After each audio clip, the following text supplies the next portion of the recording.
लखीसराय के नामी खानदानी रंगदार हियो के कोई नहीं बोलत बिहार में।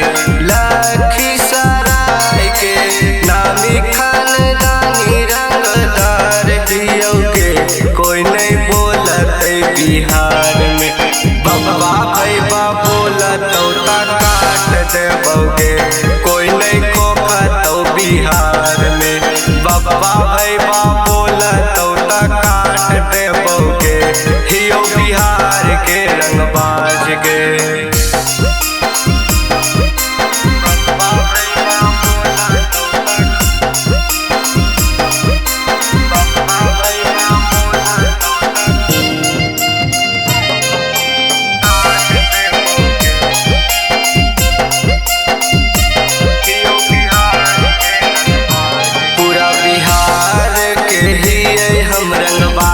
के छौरी कोई नहीं टिके पड़ते हमारा सामने आज के छौरी।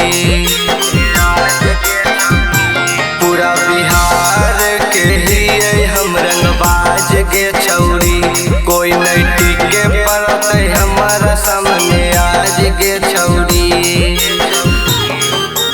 थाना पुलिस दूरे दूरे से देखी के सलाम करेंगे, जाना है पूरे बिहार में।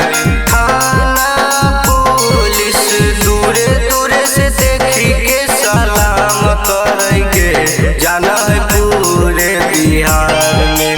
बब्बा भैया बोलत ता काट देबोगे, कोई नहीं खोखतो बिहार में। बब्बा भैया बोलत ता काट देबोगे, हियो बिहार के रंगबाज गे।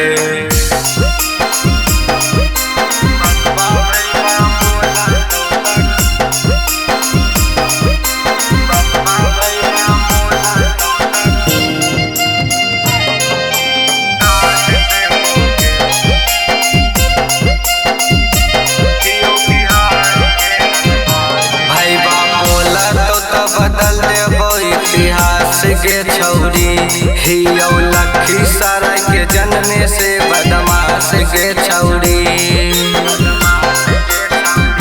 भाई बाप बोलत तो बदल देबो इतिहास के छौरी, हियो लखीसराय के जनने से बदमाश के छौरी।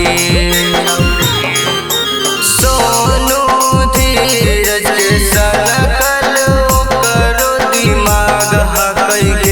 छौरी बोले नहीं बिहार में। सोनू धीरज के सनकल करो दिमाग हकई के, छौरी बोले नहीं बिहार में। बब्बा भैया बोलत ता काट देबोगे, हियो टोप रंगदार गे।